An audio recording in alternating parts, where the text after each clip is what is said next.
What's up, guys? Back again for some more One Piece action. Today we got my live reaction to chapter 1078 entitled Escape Limit. Alright, so the end of last chapter, we had some craziness going on. We had Shaka getting shot right in the head. We had Usopp and Frankie and what's her name, Lilith, getting turned to stone by the Boa Seraphim. We had the revelation that Albert's DNA or his blood is what's been used to augment the Seraphims. We had Sentomaru trying to warn everybody that, something bigger than a Buster Call was on their way to wipe out, all the Vegapunk, or, Dr. Vegapunk, which will probably take out the entire island, on a grander scale than Ohara. So I wonder, are we going to see that right in the chapter, like the fleet arriving? Are we going to see who the traitor is? Are we going to see, who shot Shaka? Do you guys think we'll see a Dofi Seraphim? Do you think they would allow a Dofi Seraphim, given that he is actually a celestial dragon? Would they allow him to be cloned, like allow their bloodline and stuff to be cloned? Or do you think maybe that because he is a celestial dragon, the clone of him has different, authorizations than the other Seraphims? What are you guys thinking? All right, let's jump in the chapter and find out. So 1078 Escape Limit. On the cover we have what's his name, Judge and Caesar Clown, looking like they teamed up a little bit. It says Germa Double Sixes on Emotionless Excursion, Volume 33, Formation, Neo Mads. Alright, so they're trying to start up Mads again, but just them, excluding Vegapunk, since they figured Vegapunk was their whole problem to begin with before. But alright, let's jump in the chapter. So it says Island of the Future, Egghead Laboratory. Who is the conversation with? Uncle Kizaru? Oh, okay, so if you guys remember, Sentomaru is the nephew of Kizaru, so is he gonna try and negotiate on behalf of Vegapunk and the Strawhats? Do you think Kizaru would actually listen to him? And then what do we have? Okay, so it says 2F, Building B. And then who do we got over here? So okay, so we got Stussy and Jinbei. Says, yeah, CP0's mission was to eliminate the doctor and then wait for Kizaru's arrival. The government's extra prepared, it seems. Yes, they see this as an even more serious matter than Ohara. Alright, so Stussy, I guess Sentomaru was finally able to get through, so Stussy's filling him in on, kind of what Cipher Pol's mission was, and, that they definitely are taking Vegapunk more serious than the Ohara incident, so... And then Stussy says, reason one being that the doctor took the forbidden research of Ohara and continued it. Alright, so someone definitely got to rat him out. Reason two is that Egghead has the combat strength that Ohara didn't. Alright, yeah, because Vegapunk is this genius, he creates all this technology. He can actually, fight back against the Navy if he so chooses. Especially, he's got those big mechanical sea beasts that Lilith was kind of controlling and playing, or not playing, but, riding on when they captured the Strawhats. And then now what do we got? It says, those reasons are enough for them to bring unexpected forces into action. Call me if anything comes up. Alright, so we see Jinbei and Stussy kind of heading off right there. All communication equipment in Labo Phase are destroyed. Sentomaru still looking pretty beat up. And then it says, Fabrio Phase Factory. Okay, so we're down by where Sentomaru is. It says, you heard that, right? Learn from history and think about what the Navy could do here. So Sentomaru's still trying to get all the normal people that are kind of getting caught up in this battle, get them to escape the island before whatever is coming arrives. He's like, you don't have time to hesitate. So Sentomaru definitely, he's, injured, but he's like trying to express as much, what do you call it? Like, the sense of urgency that they need to have in getting off of this island right now. And then they're like, set sail, we are escaping. Okay, so they finally got the message. We're escaping this island before the Navy gets here. Let's do as Sir Sentomaru said. So we just see everyone, even a robot in there running for their lives. Alright, do we have any little hidden gems? Nothing that I'm seeing right there. And then it says research area 3F, building C. Alright, so we see the smoke still billowing out of the top of the building. It says Usopp, Lilith. Alright, so last we saw them, they were getting turned to stone. And then, okay, so Frankie is only half turned to stone. He hasn't fully turned yet. His arm is still free right there. He's like, you goddamn brat. And we just see the boa Seraphim kind of standing there. And we still see, okay, we see Usopp and Lilith like frozen in the background, exactly how they got caught. Undo this petrification. My right side was off guard, but my left side can still move. So Frankie's like, yo, undo this right now. We need to have a fair fight. If you undo this right now, we'll forgive you. Clunk, clank. All right, what do we got here? Oh, the Kind's head is walking over to them. And he's like, damn it. Why are you doing this, Snake? On whose orders? And then we see the Snake Seraphim getting ready to stomp his head. The boot is like raised right above it. And then we see Frankie. He's like, can't move. But he's like, Pythagoras. And then you just hear crunch, crush.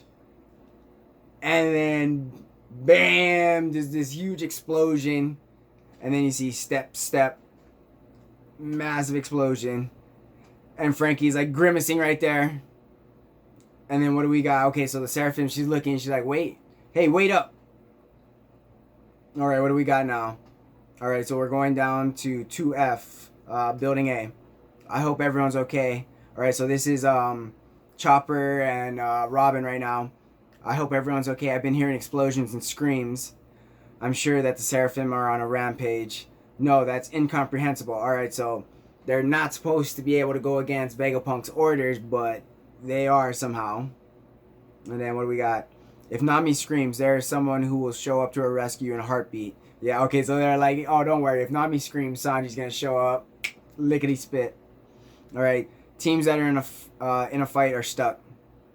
While we are busy fighting, something might happen to Vegapunk. You're right. All right, so Robin and Robin and Chopper are kind of worried about what's gonna happen to Vegapunk while everyone's kind of being tied up in all these different battles right now. You know, they still don't know where he is.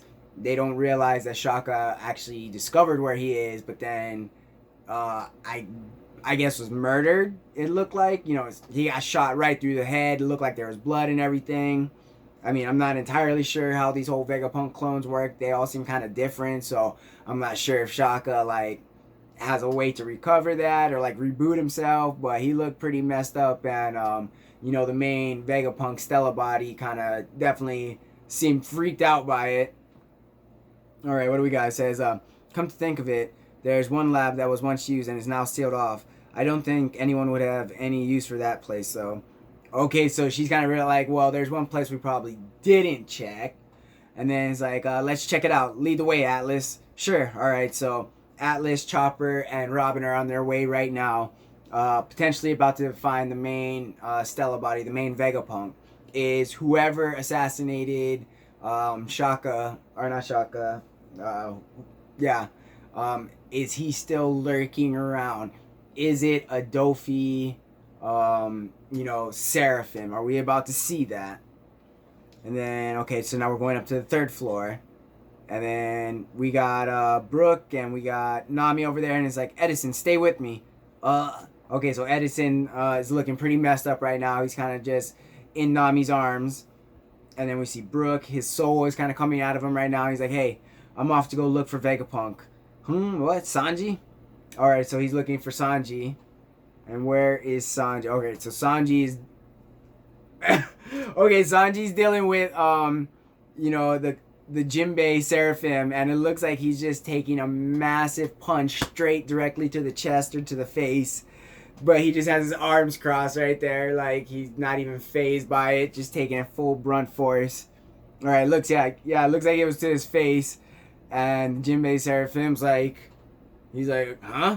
He's not doing anything. He's like, do you understand what the power of love means? All right, so Sanji, fueled by his love for Nami, is able to withstand all these massive punches from a Seraphim. And then, okay, we're heading back up to the 4th floor.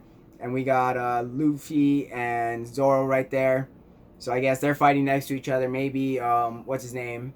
Kaku and Lucci are fighting on the other side. But what do we got to say? Those flames on their backs aren't going away, huh? All right, so we know that they're from when Zoro fought King in Wano, when the flames went out on his back, that's when when Zoro was able to inflict damage on him, which is what he told them. But it seems like the flames on their backs aren't actually going out, so they're not inflicting any damage right now. And then what do we got? He's like, forget about the flames. The guy with the hawk eyes disappeared. Oh, damn, they lost sight of one of the Seraphims. Like, this dude could pop out anywhere right now, but they still got this big-ass Kuma Seraphim in front of them. He's like, where the hell did he go? Looks like he changed the orders of the killing. He probably wants to deal with the more troublesome ones later. Okay, so yeah, we got Kaku and Lucci over there on the side. He wants to eliminate the weaklings first. Okay, where do you guys think he went? And then it says, Lucci's like, in this case, they may be your friends. Taking them out first could shake the stronger ones. So Lucci's like, that Seraphim might be heading off to go take out the rest of your friend, or yeah, you know, the rest of the crew in order to shake you up. And then we see Zoro. He's like, leave it up to me. I'll go after him. Oh, bro. Don't let Zoro be the one to go. I mean, I know it's Hawkeye, so there's that Zoro swordsman connection, but can we send someone with Zoro? Like, this dude is about to get lost and just be useless for like the next 2 chapters. And we see Luffy. He's like, Zoro! Okay, yeah, so even Luffy, thank God, even Luffy realizes this. And he's like, hey, Usopp, go with him, please. He gets lost easy. And you just see Kaku pissed that he's getting called Usopp. But he's like, begrudgingly goes after him. He's like, wait up, Roronoa. And then he's like, wait, who are you calling Usopp? And then we see Luffy, he's getting ready to attack right now. And, oh, he's going in with a hot Gatling right, like, dead center of mass on the Kuma. But it doesn't see, he's like, go away, Flames. Alright, so I guess Luffy thinks if he attacks him enough, that'll eventually make the Flames go down and drop his guard so he can do some damage. He's like, Strawhat, you idiot. Stop and think. We won't beat it just by throwing out attacks like that. But then you see the Kuma Seraphim, its face, it kind of looks like it might be doing something. And then, okay, it looks like we're getting a little bit of a flashback right here. It says, this was the day before the famous Egghead incident. But this story began 3 months ago. Oh, damn. Okay, so we see, in this flashback, we see the little bear thing.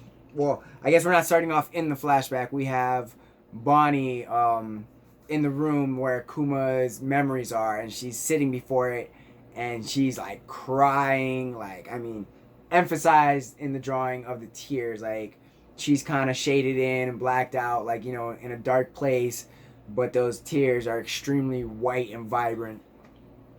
All right, it says the Holy Land, Marijois, 3 months prior.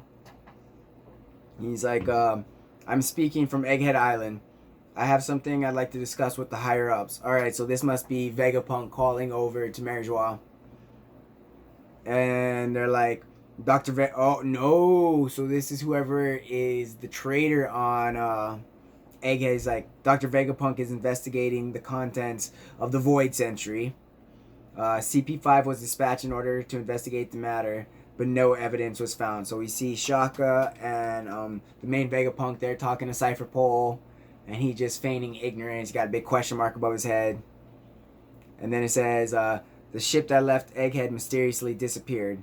For further investigation in an attempt to unravel the mystery, CP7 and CP8 followed, but none returned to the government. So we just see, you know, the island, and then around it in the water we see the mechanical sea beast right there. He's like, I'm speaking from Egghead. Please contact me or connect me to the higher up. Excuse me. All right, so who is this? Are we actually going to see who's making these calls? All right. Okay, so we're going inside, you know, that one place in the Pangea Castle where we always see the Gorosei sitting. Is like, following the conversation between the 5 Elder Stars and a certain someone. All right, so it's not naming the person yet. It had become apparent that the genius scientist betrayed the government. The 5 elders decided to assassinate Dr. Vegapunk soon thereafter. Cipher Pol Aegis Zero received the mission and set sail. So we see Lucci right there. We see the Cipher Pol guys. They're not really doing anything. We just see it looks like they, that was them issuing the command to Lucci right there, I'm guessing. And then, okay, wait. Now maybe we're getting an explanation why, what's his name, St. J. Garcia is actually accompanying Kizaru to Egghead Island. And then it says, however, the 5 elders anticipated retaliation from Vegapunk.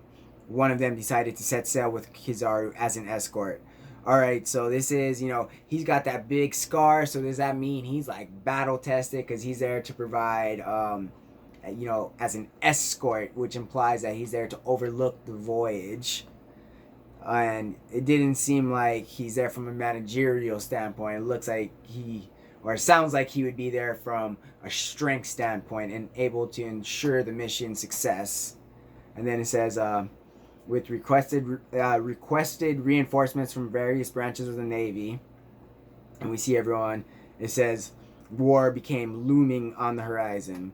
All right, so this definitely can't be the war that, Oda's been talking about as far as, like, the greatest war ever. But I feel like we're going to see some cool things definitely in this war. And then it says, however, what unexpectedly appeared was a ship of the Emperor of the Sea, Straw Hat Luffy. And we just see the Thousand Sunny right there. With such an unforeseen development, the government steadily grew uneasy. Straw Hat's there? Alright, so we see, not Kizaru, what's his name? Akainu, Fleet Admiral Akainu. He's got a cigar in his mouth, and he's just raging right now that Luffy is there on Egghead Island. He's like, damn it, Straw Hat's just gonna complicate. He always messes things up. He, just throws a monkey wrench in our plans. And then he's got, we just see Luffy in his Gear 5 form just laughing. And then we see them, they're like, not again, in any case.